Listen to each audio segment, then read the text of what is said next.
Hi everyone.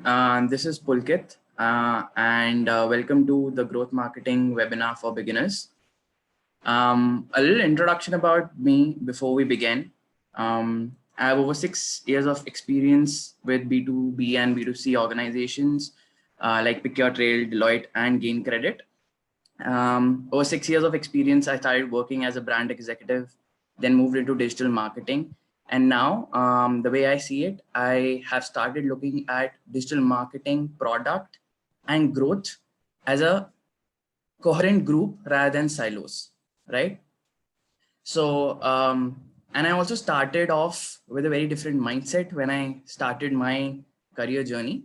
I started with my own startup called GetYourLogo.in, which was about branding. And then I moved into marketing slowly and steadily, understood how sales work, how lead generation works, how you have to retain customers for it to be a sustainable business model. And that is what I see growth is all about. So before we dive in, I would like to get a couple of introductions here. This webinar is going to be completely conversational, not instructor led. So I would want all of you to kind of introduce yourself so that I can understand my audience better, because that is what marketing is all about, personalizing the whole experience based on who your audience is. So how about a couple of introductions from your end? You could probably post in chat or just unmute yourself and introduce yourself.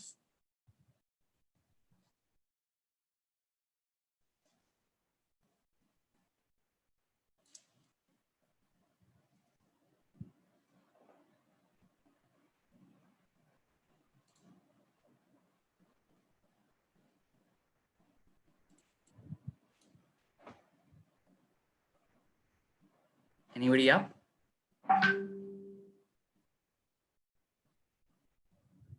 Just a second.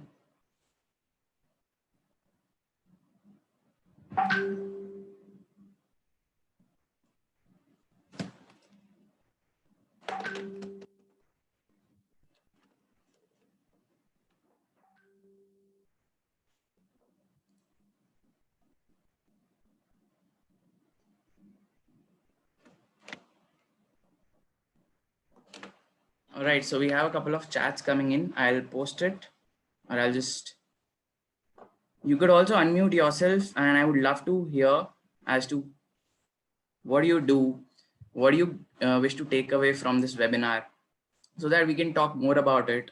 What are your motivations? What are your pain points?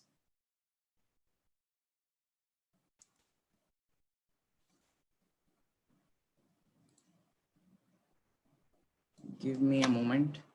I'll just start posting the chats.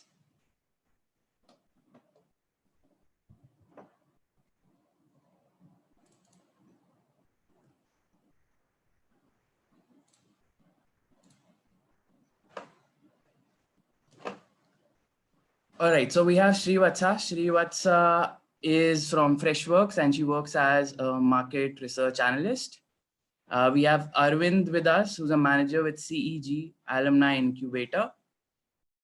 We have Aniruddha, who's a pre-sales analyst at a company called Thought Focus in Bangalore.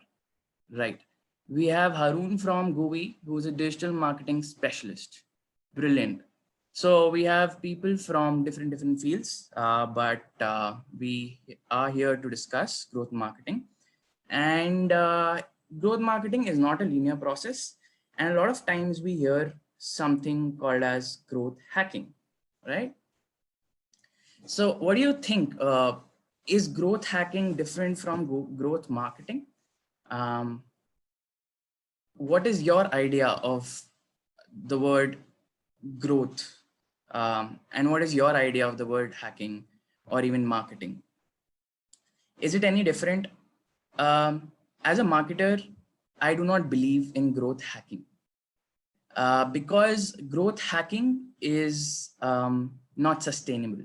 You can hack into something and it would last for a very short period of time. So you would see a spurt of revenue, a spurt of how you acquire customers, but eventually the model that you build needs to be sustainable. So your marketing needs to be sustainable so that it leads to revenues. It should not be one time that you hack, acquire through a certain point in time, and you're not able to retain those customers. So since previously in the past 5 or 10 years, we have seen that a lot of traditional marketing has been focused around paid marketing, acquiring a lot of customers. But businesses and startups soon realize that just doing paid marketing won't really help, or organically also acquiring customers but not being able to eventually generate revenue out of them would eventually not work out, right? So a lot of startups were hacking growth. And one of the startup, when we talk about growth hacking comes up, is Airbnb. Airbnb started hacking growth by posting listings on a site called Craigslist. Now, Craigslist was nothing but a Yellow Pages website. Okay. Like, Yellow Pages, you can post your listings. So Airbnb found this loophole wherein they started posting listings on Craigslist, and they started getting organic traffic from there. Craigslist sooner or later realized that there's a loophole and they plugged it in. Okay. Now, by this time, Airbnb was able to create awareness about their product. Okay. So let's say they generated a lot of organic growth by posting on Craigslist. But eventually, if they had to generate revenue out of it, they would have to have a good product. They would have to offer a good experience to their customers. They would need to have returning customers looking at apartments, hotels, or properties that were listed on Airbnb, booking them for it to be growth marketing. So the difference between growth hacking and growth marketing is growth hacking is short term. It's not necessary. It would lead to revenues. Whereas growth marketing encompasses the fact that you acquire and you provide a great experience with your product. Okay. You retain your customer. There's maximum adoption and you're able to do repeat purchases through them. All in all, you lead to looking at revenue, which is maximized. So it encompasses all these things. Are you with me till here? Yeah. Brilliant. So now a lot of people ask, who are growth hackers? Do they have superpowers? Are they different from digital marketers? Growth marketers are, there is no study around who can be a growth marketer. There is no formal education.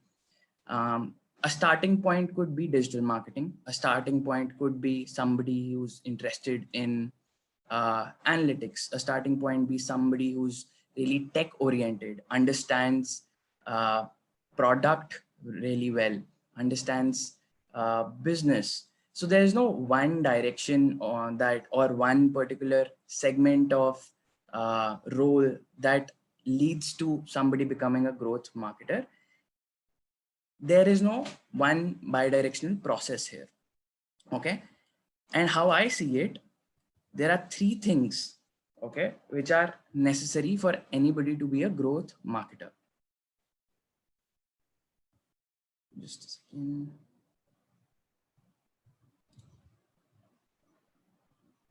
Right. One is marketing. The other is you need to have a technology end to how you think, right? You need to align your marketing efforts to technology. Okay, these technology could be tools. This could be how you create an experience using your product. Okay, and when you do both of these, which is you create a product using a particular technology and you market it, how do you keep analyzing it? So you need to have an analytical bent of mind. But it is not linear like this. It is not an overlap between marketing and technology or an overlap between technology or analytics. It is not disjointed. It is, if we were to consider this Venn diagram, it is an overlap of all these 3, which is somebody who understands marketing, technology, and continuously looks at measuring the efforts put in and eventually looking at the North Star metric. We'll come to what is a North Star metric, but that person has to have a measuring mindset, okay, is comfortable with data. So 3 things that we look at: the person, one, has a marketing sense or develops a marketing sense, understands the audience, okay, personalizes the product, which is where the technology comes into place, personalizes the product, creates a new product feature. If they feel that their particular audience they will be able to retain them better if they develop a new feature, okay, and measures all of these efforts through data. Okay, so if you are able to do these 3 things, or if you feel aligned, or over a period of time you start with technology and you start using marketing and then you enter analytics, then you reach this space. And this is where growth marketers are made. So nobody is a growth marketer by the fact that they study something suddenly and they become a growth marketer. It's an ever evolving process which involves all these 3 cohorts coming together. Any questions till here?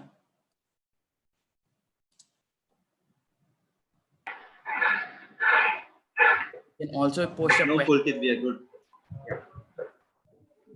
Yeah, please go ahead. No questions so far. We're good. All right. So this is where an overlap of technology, marketing, and analytics brings about people who start becoming or start entering the role of a growth marketer, right? But then the next question comes into picture: where does growth happen? Is there a formula that can be applied? There is no formula, because growth marketing it's an approach that you take. Okay, it's a mindset that you develop. So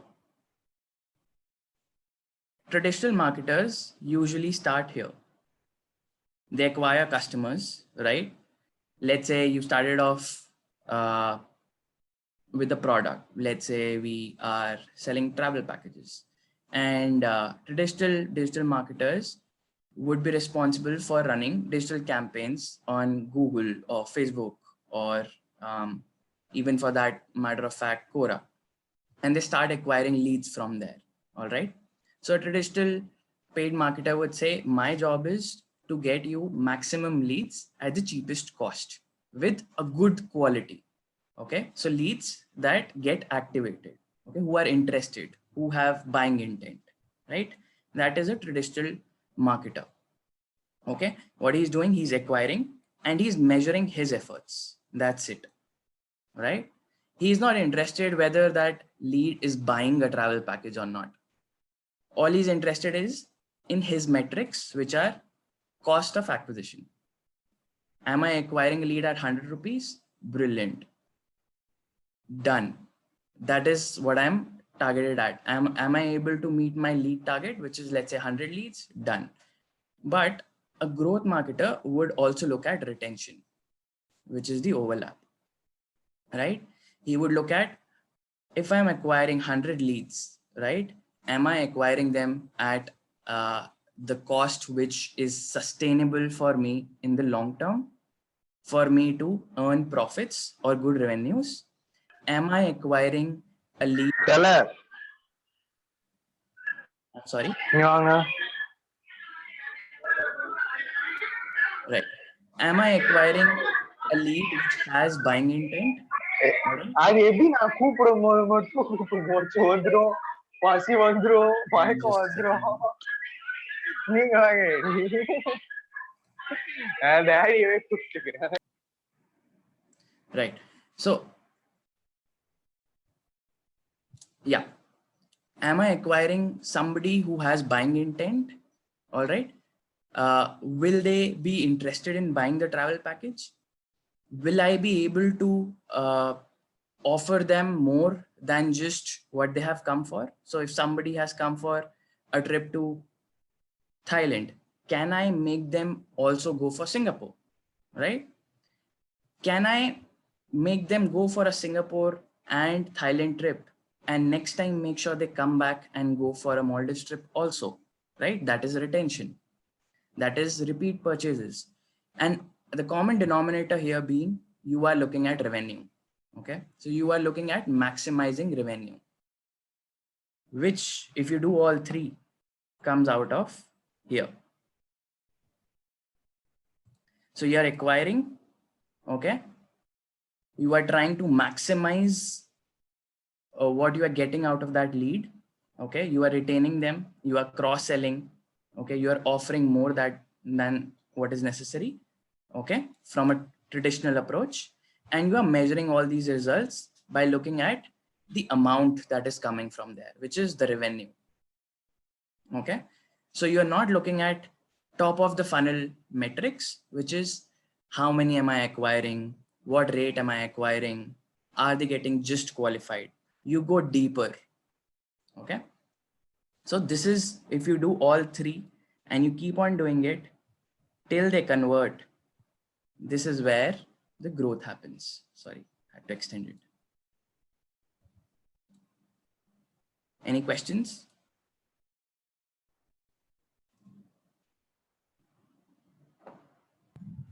No, Pulkit, we're good. Cool. Now, we talked about that. Is there a process? Is there an approach? How do they do it, right? Let's look at this. What do you think? This is Colgate, yes. But do you have, can anybody probably tell me what could be the approach that should be taken here? We talked about acquisition, we talked about retention, we talked about measurement. How does it really relate to this particular shape here? Am I probably trying to connect some dot here? Can you think of anything?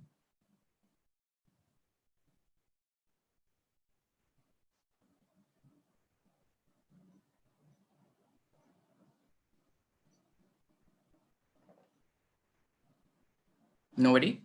All right. So we all use toothpaste, right? And let's say I know that when I use a Colgate tube, okay, when I start using it, it takes me 1 month to finish it off, and I'm able to kind of brush my teeth 100 times. Okay. 100 times is when I brush my teeth with Colgate. I'm fine with it. I'm like, chill, not a problem. I'll brush 100 times, good. But the growth mindset would be very different. This is what a growth mindset looks like. A growth marketer would be a middle class guy who buys road roller on rent to squeeze that toothpaste. He wants to get maximum out of it. He's not fine with doing just 100 times. He wants 20 more out of it. Right? And there's a reason I chose Colgate, because it looks like a funnel. And that is how growth marketers think. They think of it in terms of a funnel. If 100 people acquired, so this is your funnel, right? If 100 people enter here,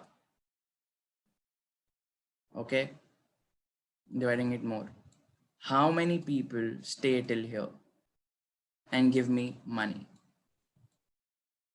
That is how a growth marketer thinks. So the whole idea is maximizing how many people come out of it.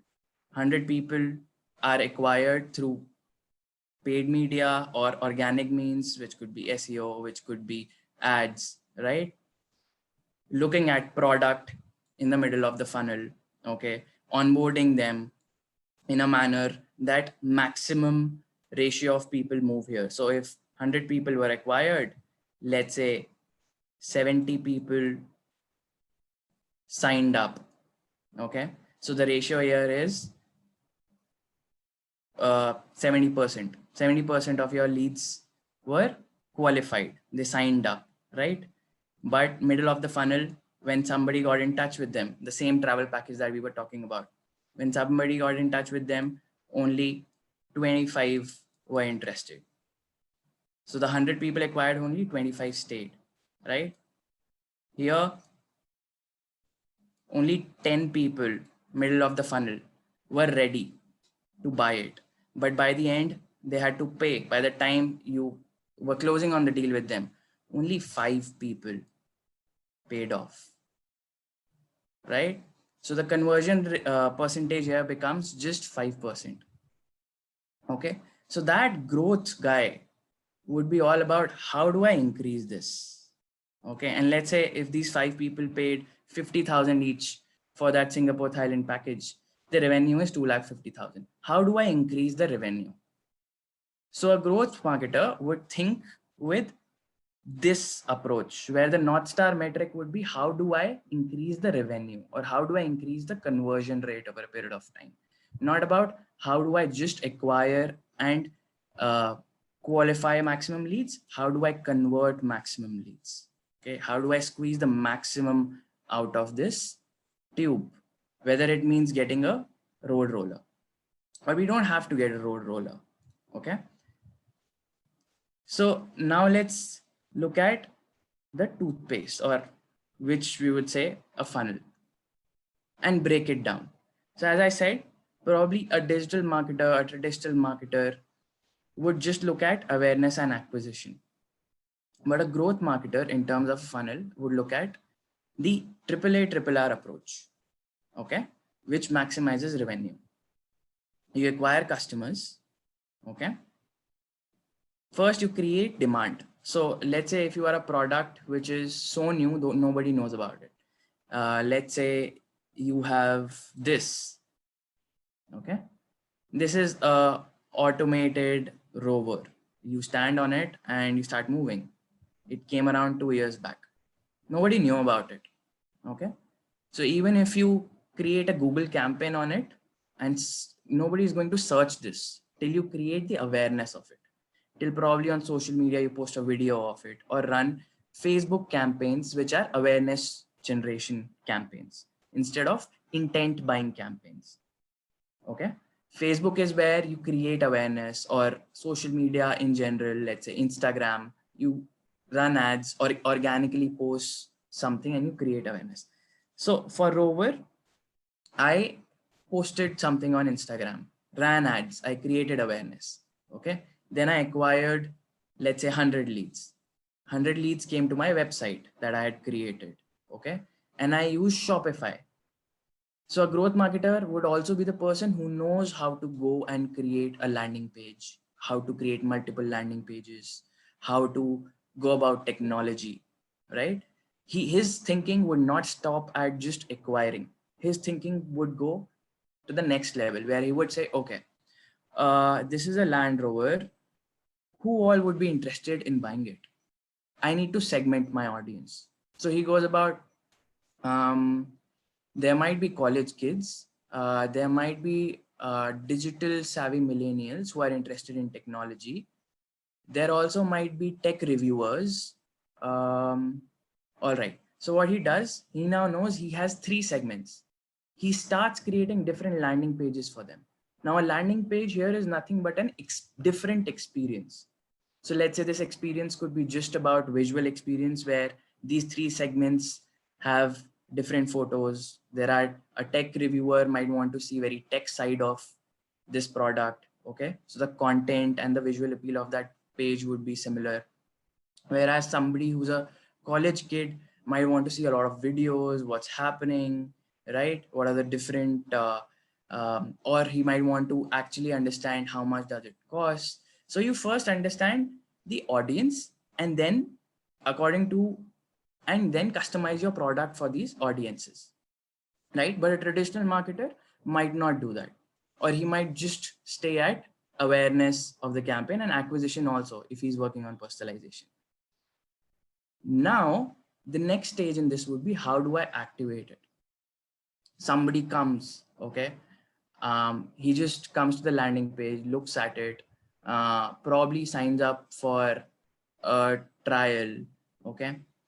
So signing up for a trial would here mean they are getting activated. Okay. Now they signed up for a trial, but they did not take a trial. Okay. That is something where there's a loophole and you need to work on it. Now this could mean probably calling them personally. Okay. That is how you increase adoption. How do you increase activation? You call them personally and say, hey, you had come for a trial and you had signed up for a trial and we want to extend a trial to you, right? So you're going bottom of the funnel, calling them up using a different channel. And here you could use multiple channels and at an activation stage with respect to this product. You could email them. If you have their mobile numbers that you have taken on the landing page, you could SMS them, you could call them up. You could also start using WhatsApp. So you think in different dimensions, but the whole idea being, how do I squeeze maximum? How do I move them bottom of the funnel from here? How do I activate more from the ones that I've acquired, right? After activation comes, how many people am I able to sell this off to? That is where you move from activation to revenue, right? Activation to revenue. So if you had a landing page and you were just selling one product, there is not much you can do about retention. Okay. Or maybe you can sell them multiple. In that way, you are increasing the retention. Okay.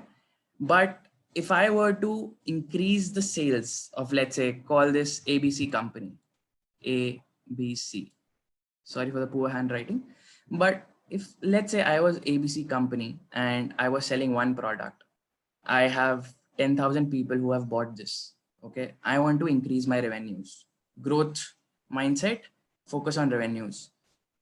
I've already had an audience. They have bought it. Let's launch another product. Okay. I have learnings from this product. I understood that I need to provide stellar customer support. Okay. I launch another product, provide extremely well customer support. And now I reach out to that 10,000 audience that had bought something. Okay. Of that, let's say 50,000 people, of that, let's say 5,000 people buy the next product. Now you have started retaining your audience. Okay. Now, if you launch 10 more products, you keep on looping them and trying to cross-sell them another product. Okay. This is where retention comes in B2C. But if you are a SaaS product, if you are B2B company, if you are Dropbox, if you are selling a service, okay, here, and you have a subscription model. Okay. Let's say a service that you subscribe to, it could be also something like Spotify, right? For Spotify, retention would be if people month on month pay them.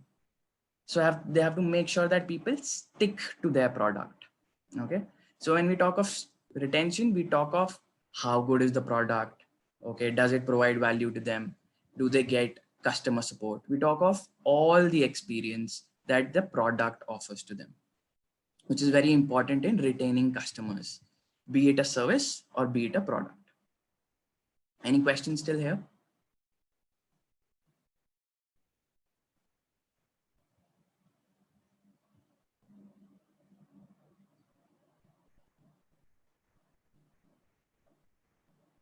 No questions? Cool. So I've been able to retain customers. I'm Spotify. Okay. Month on month, if 100 people sign up as paying customers and every month I start losing some of it, I realize that my stickiness is not great. So if those 100 people who signed up as a paid subscription, I'm able to retain just 50%, then the 50% that I'm not able to retain is where I have to focus on. Hand in hand, I have to also provide a good experience to those 50 people who stay with me. Okay. So it's an ongoing process when you think in terms of a product experience, in terms of the value that you provide to your customer. All of this adds to more revenue, right? Repeat purchases, new purchases, third time purchases, referral. I've built a stellar product. I've built a very good service that I'm offering. How do I use these people to create a network effect, to make sure that people who have already bought my product become a mouthpiece for people who still haven't, right? It's not necessary that you have to spend money to get more customers. Organically, if somebody says, hey, did you just, or if you just take this rover and you step outside, somebody sees it, there's branding on it, people search for you, right? Or people talk about it in their groups. A college going person goes on this rover, says, hey, it's amazing, you should try. If you want, I could probably give you a discount code. That discount code or that coupon that he's offering is building a referral system, loyalty marketing, right? That is where you start creating a loop. So we created one loop by retaining customers. Okay. They are loyal, they come back. We create another loop here where we bring new customers. Okay. Here. From if they refer, we acquire organically at a cheaper rate. Overall, I am paying less. If my paid campaign, one person was coming at 500 rupees, right? Now, referral would probably get me another customer. So the average cost that I spent on acquiring these two customers would become 250 rupees. So a growth marketer needs to balance this out. If I reduce my cost by organic means, by employing different methodologies, paid, organic, for organic, doing referral, I'm reducing my cost, increasing my profit. Overall revenue increases, cost reduces, profit increases, right? So the growth marketer would look at the end of the funnel. The light at the end of the tunnel is what matters to the growth marketer, not just awareness and acquisition, but each step in the funnel would be something that he would look at in optimizing also. Any questions still here?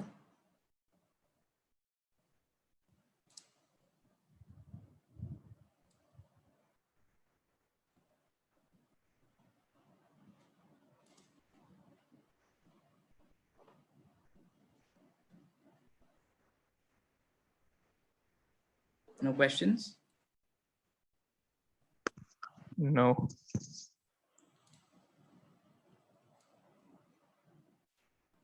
Is it going over your head?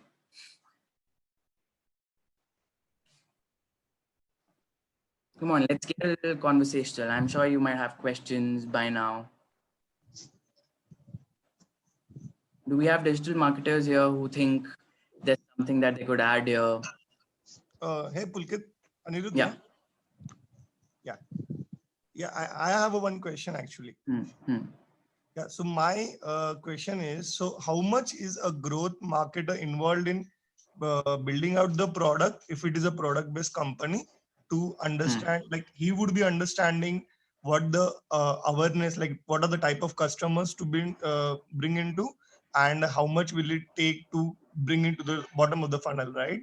As you talked about, from awareness to acquisition till activation, etc., till the and till even like you're talking about till referral. So I'm very sure, and it's not just about like being a pre-sales analyst. Like my task again here is to make other person or make the different end client to believe what we are selling, and in this case it could be a product, so that we are able to make them aware, we are able to understand their pain point, so that we'll be able to acquire them and retain them, so on and so forth, like you mentioned. But again, like in our case, it's just about understanding the product.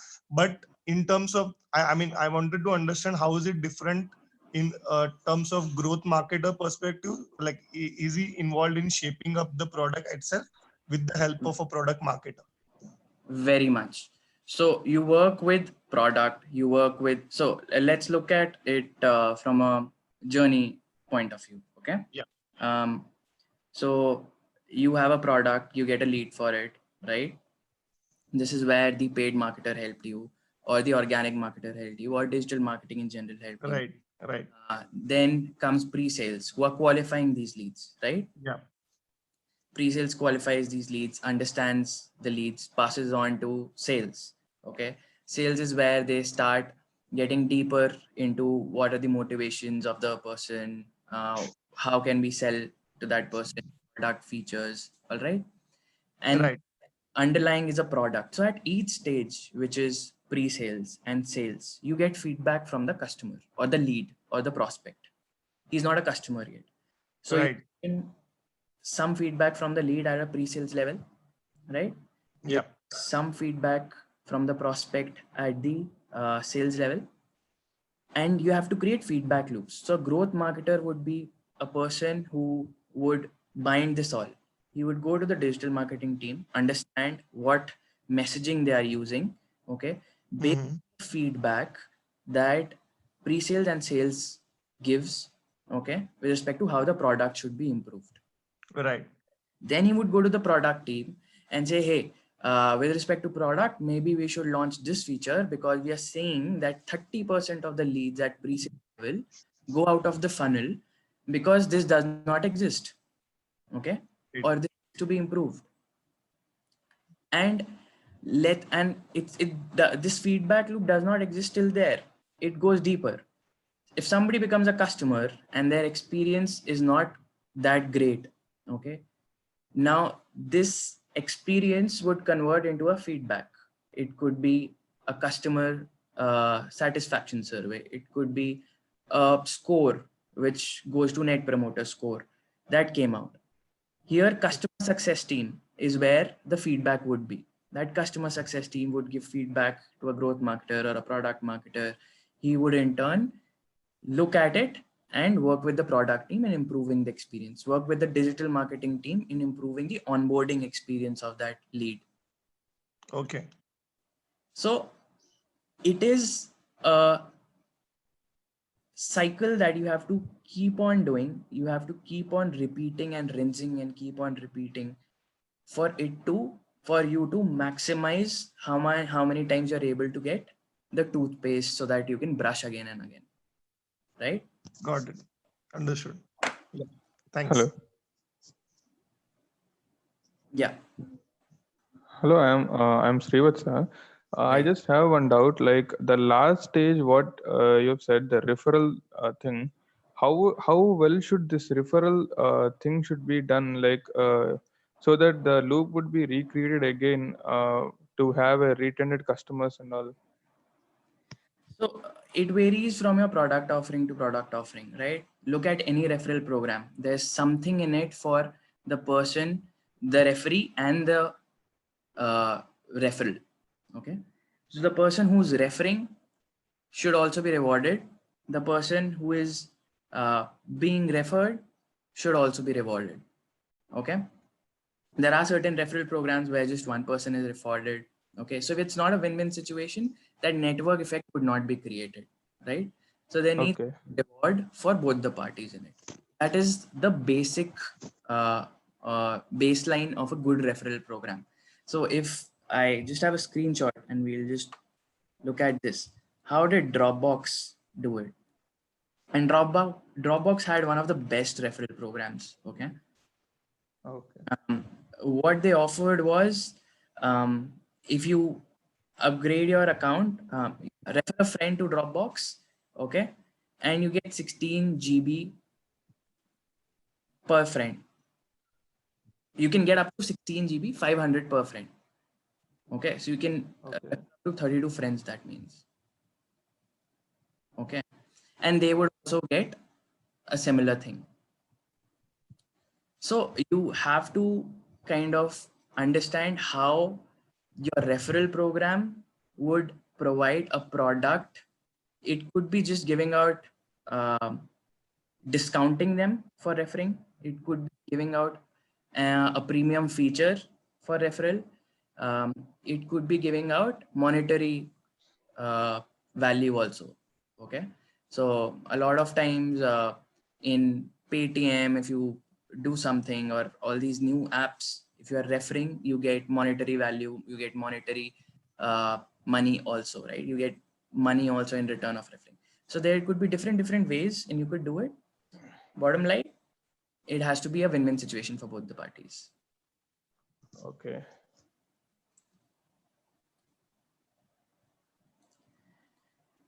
Right. So, any questions till here?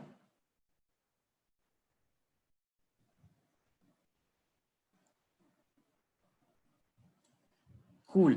So I thought, how about we use our understanding till here and it would require for us from an exercise perspective to really participate in this. So I just wanted to apply the principles that we have understood till here with respect to how to make a growth funnel into an exercise, and we'll look at Dropbox. So I want you guys to think in terms of a growth marketer, and your product is Dropbox, which is a solution which provides cloud storage. Okay. And then break it into awareness, acquisition. How do you activate the leads that you get? How do you generate revenue out of them? How do you retain them? And a referral. We've already talked about referral. But think, what would be the channels that you would be using? What would be the mediums? What would be your strategy at each stage?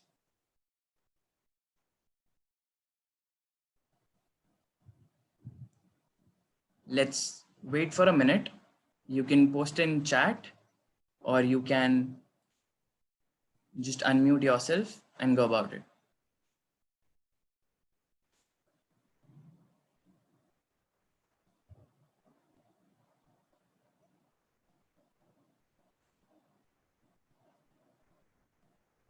What would you do to create demand or awareness for Dropbox?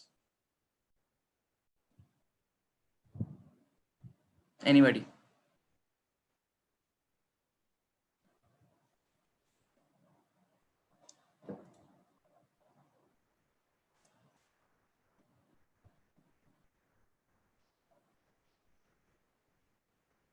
All right.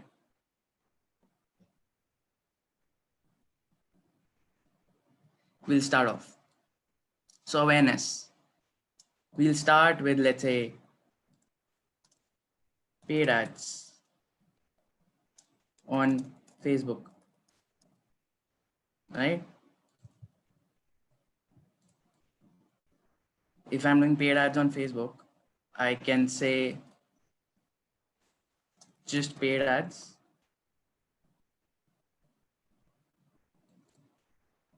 At the same time, I might create a blog,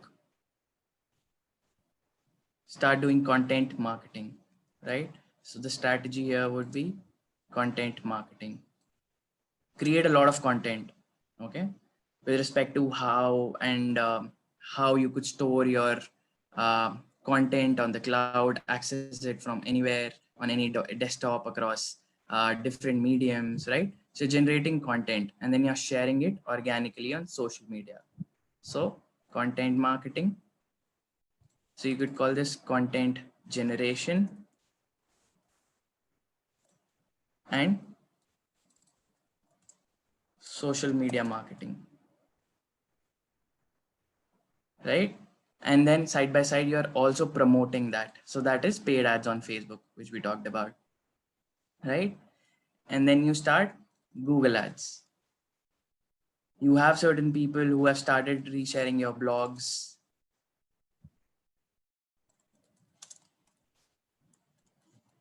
You have certain people who have started sharing your blogs online, right?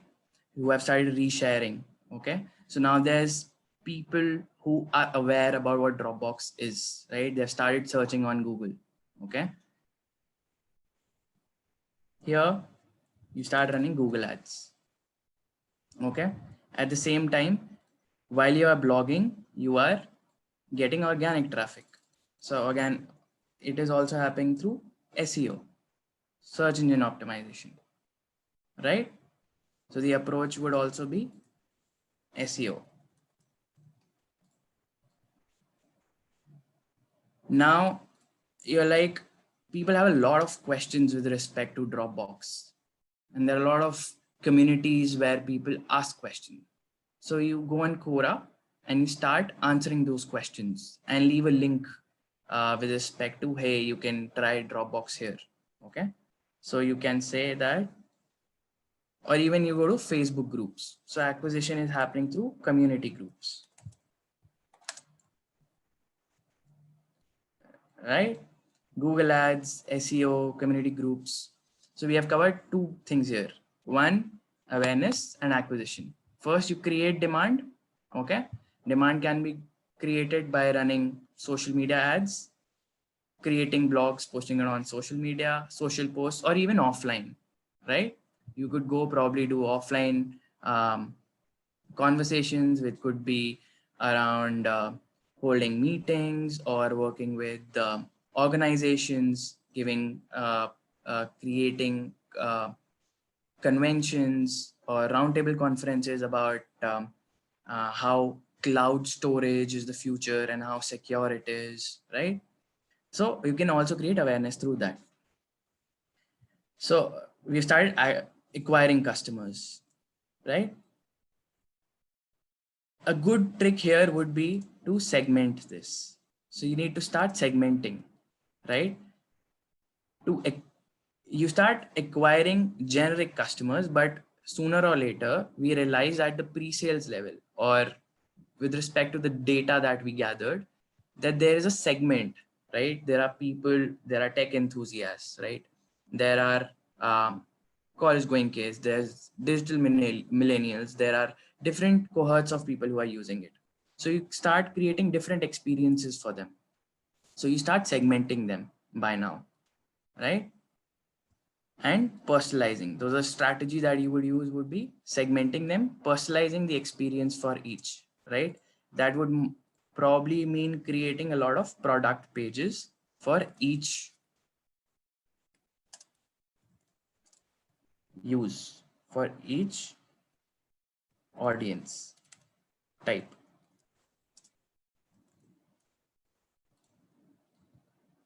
So now when somebody comes from a paid ad, they land on a particular page. So I'm running an ad for just people who use a lot of digital products. Okay. I have found an interest group on Facebook and I'm making sure that they land on a particular experience, which has been customized for them on the product, right? And maybe I could even run a different offer for them. Now this would help increase activation because their journey is completely customized, right? So you start activating them through that. And at activation stage also, you could employ different methodologies or different approaches, right? You could also go a step ahead and use email flows here.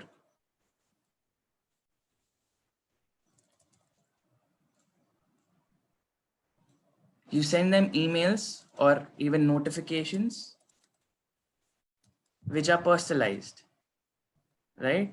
Segmentation and personalization at activation stage. So somebody who's a tech-oriented person would receive content on email, or his onboarding experience would be personalized and he would be more interested in probably using the product, right? I'm covering a particular pain point. I might talk about a lot of data security. I might talk about how it is available across devices, Dropbox. Okay. So I know his pain points and I have customized their onboarding experience. I'm educating him based on his pain points. So the activation rate increases. So acquisition to activation increase. Whatever I'm employed here, segmentation, personalization, using a channel which is email and notifications. Right? Moving on. A lot of people would straight away go from coming here at the activation stage to giving me revenue. Right? Now they have subscribed to the service. Right? But a lot of people might just try the premium 7-day trial and churn out. What do I do? How do I get them back? I can still focus on email and notifications. Okay. Probably send them an offer. Tell them how my product features had to come at activation stage. Tell them how I have an offer or coupon for them to hold them back, retain them. Okay. I could use retargeting. What is retargeting? Retargeting is I could show them the same ad again on social media because they were so interested in the product. I'll show them the ad again, try to get them back. I would send them email notifications using offers or coupons, right? To increase the number of people who were activated, which is who were qualified by the product, but did not become a paying customer. So how do I increase it? Retargeting and trying organic email notifications. Or even if you have a sales-led product, calling them again and saying, hey, I have a special deal for you. All of this goes to increasing revenue, right? And what I talked about last was referral. Referral is what we talked about with respect to Dropbox here, using something of your product feature, okay, and offering a and tying a monetary value to it and giving it to new customers. Sorry, new leads. So you use your product and currently engaged audience paying customers to acquire new leads through a referral program at this stage. Okay. Any doubts still here?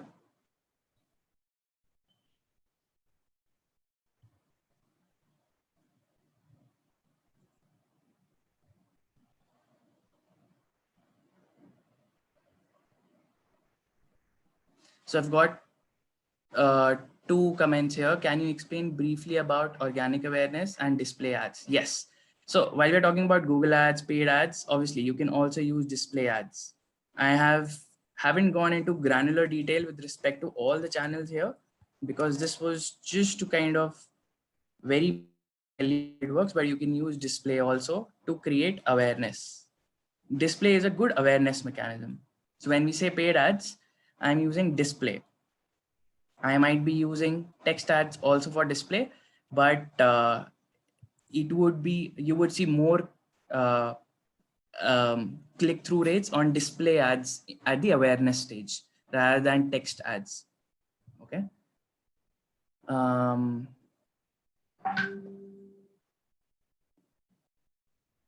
Can you explain briefly about organic awareness? Organic awareness can be done through content generation. So you generate content, right? You do a lot of content generation and then you post it on Facebook without promoting it.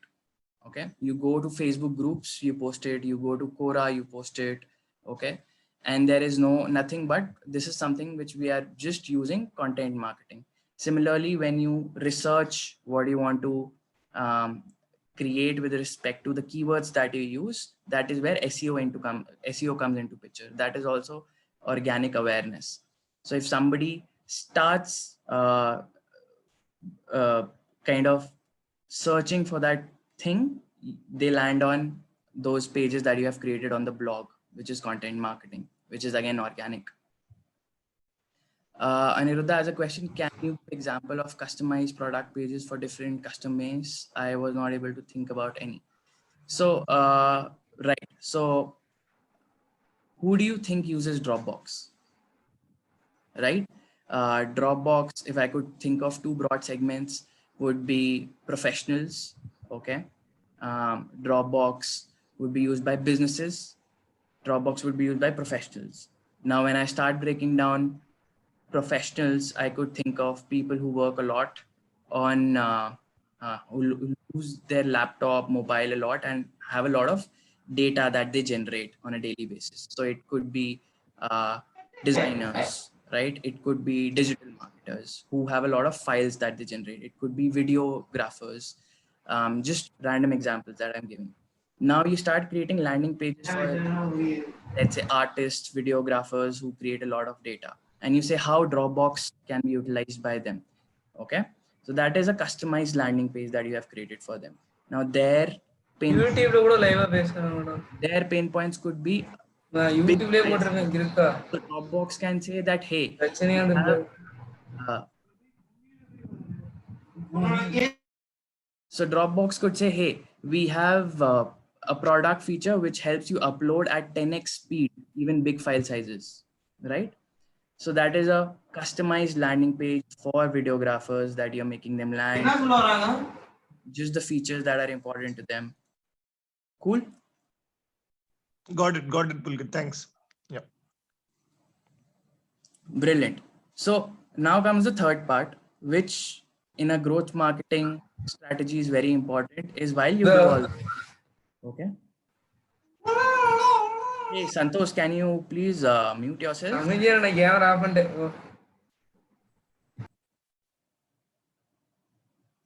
Thank you.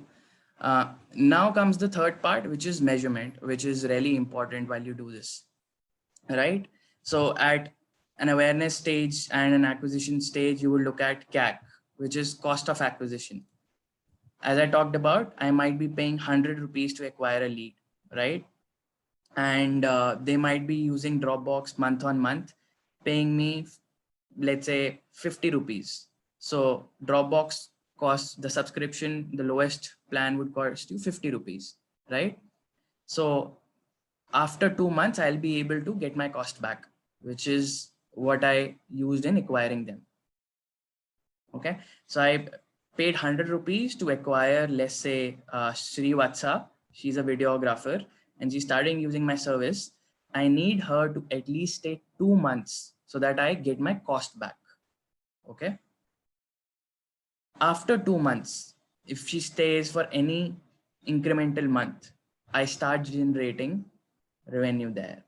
I start generating profit. Okay. So the lifetime, there comes another metric, which is called lifetime value of the customer. Now Srivatsa stays for 12 months, right? Pays 50 rupees every month. I am able to get exactly 600 rupees, right? So I acquired for 100 rupees and she gave me 500 rupees extra, right? That is my profit. But calculating profit has more to it. You need to also incorporate other costs that you might be accruing in the process. It's just not paid ads. Okay, so just an example as to how a growth marketer would in the end look at what is the value that each lead gives me, or each paying customer gives me over a period of time, which is the lifetime value that they're giving me. When your lifetime value is greater than the CAC, which was 100, and this becomes, let's say, 600 if you stay for 12 months, that is 500 rupees that you have generated. Okay, this is how you look at the bottom of the funnel, not just conversion, and you go to the revenue. This is your revenue that you have generated from that particular lead. Now, if you had to come to profits, you would probably minus all other costs from here, which could be any fixed cost that you might be accruing. Okay, which could be salaries, which could be other operating expenses that a business would have. But a growth marketer focuses on increasing the revenue from the customer. It could also be by increasing the plan. Okay. Now there might be certain customers in Dropbox, if they take monthly subscription, okay, they have to pay 70 rupees. But if they pay annual, they pay 50 rupees and they pay me 600 one time, right? That is another growth strategy. You take the money one time because you know you wouldn't have to worry about them churning out. Churning out is basically how many customers left the funnel after becoming a one-time paid customer. So you said, okay, at the very front, you can pay me less and I'll be able to make you stick longer. Okay. Whereas if you pay 70, I have to make sure that month on month you come back for me to increase my revenue. So growth marketer would look at the lifetime value, the cost of acquisition, with respect to that lifetime value generated by the lead or the customer, and at the end, how much revenue is being generated. Any questions here? Can you explain that churning, that one-time paid customer, that thing? Right. So let's say Shri Vatsa took the monthly plan, okay? And after 2 months, okay, Srivatsa decided to not continue with the premium subscription. Okay, so she has churned out. Now, churned out is calculated by the number of people who did not come back to take that service. Okay, let's say there are 100 people like Srivatsa. Okay, and there are there are 100 paying customers at this moment, and there are 2 people who dropped out of the funnel. Then my churn rate would be 2 upon 100, just 2%. Okay, so this is where churn rate is calculated to understand, and you are responsible for keeping the churn rate as low as possible. Okay. So this is how, in a nutshell, growth marketing works, where a growth marketer's eye would be on revenue, okay, but not on the very own metrics of a particular stage, which is just awareness, just acquisition, just activating them, just retaining them, okay, but doing it all constantly. And to do this all, they might have to run different experiments. When we say experiments, they might probably try a different approach, use different mediums. As mentioned, you could start using Quora. You could probably try Twitter. Okay, because no size fits all. Marketing is not about what works for one company or one brand, or a particular service will work for another also. So growth marketing also involves that you constantly experiment with respect to what you are messaging, when you are messaging, how you are messaging. Okay. And when you do this over and over and over and again, you are able to build a sustainable funnel that gives you that maximizes your revenue. And this is the very basic of it. Obviously, we have not got into technical details as to how at each stage we can do it. That is a much lengthier discussion. But I hope with this particular session, you could understand that it is not about growth hacking that needs to be done for you to have maximized revenue, but it's growth marketing that done repeatedly that gives maximized revenue. Any questions? No. Hello, Yeah. I'm Vignesh. I have a question regarding activation. So activation is essentially creating landing pages to capture the leads, right?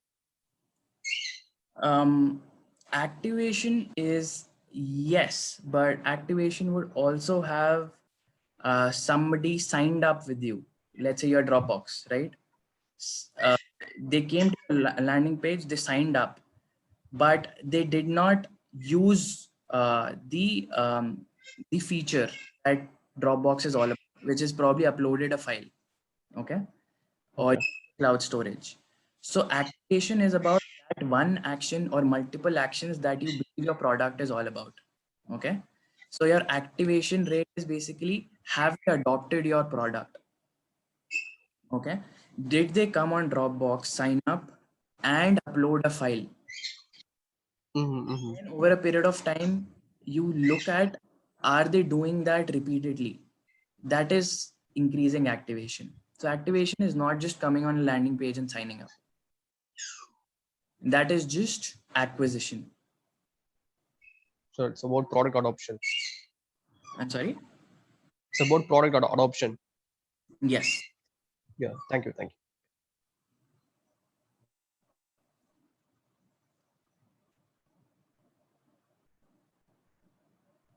Okay, Aniruddha has a question. How can we shift to growth marketing from sales to pre-sales? So obviously you require a good sense of digital marketing. So you could just start with reading about digital marketing, probably taking a course, and from there you start practically doing those things. A good way of doing it would be building your own website, okay, and practically putting those things in practice. So if you were to shift from sales or pre-sales, you would need some proof that you have, and I'm talking about shifting from sales to pre-sales to, let's say, first digital marketing, where you would learn digital marketing, you would apply those skills, and then probably professionally do it. So to shift from digital marketing to somebody or you yourself entrepreneurially doing digital marketing requires learning it and then applying it, generating results, right? So that is how I see moving towards digital marketing. Once you start doing digital marketing, you will have a better sense of metrics also.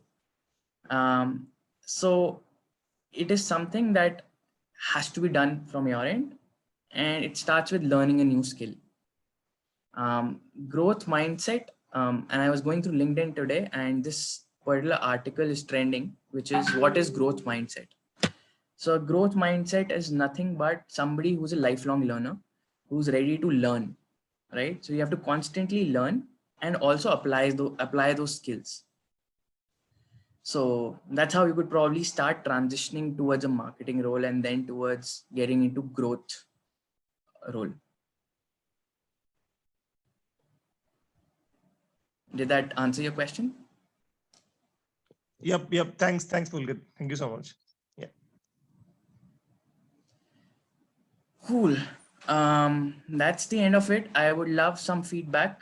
You can also get in touch with me on this email ID. It's hello@pulkitnarang.com, and hope you enjoyed an insight as to how growth marketing works. Yep. Thank you. Can you just give me the mail ID? I'll just post it on the chat.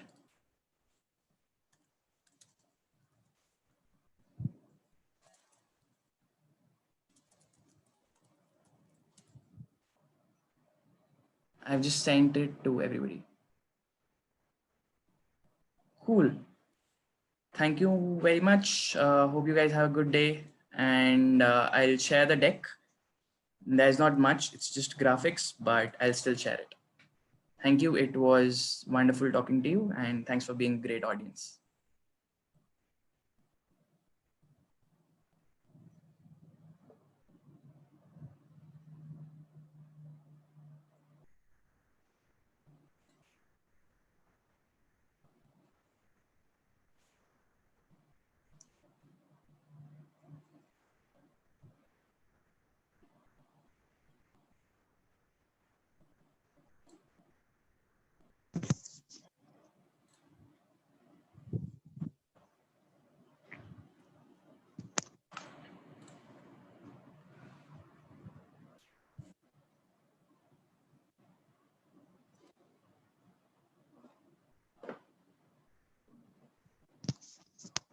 Oh, can we get the YouTube link, the recorded one?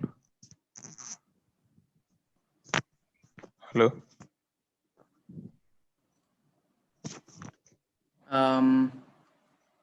I think you can. I'll just ask the moderator, Yogesh, to share it across. Yeah, you could share it. Okay, it's okay. Okay, I have shared the streaming link also.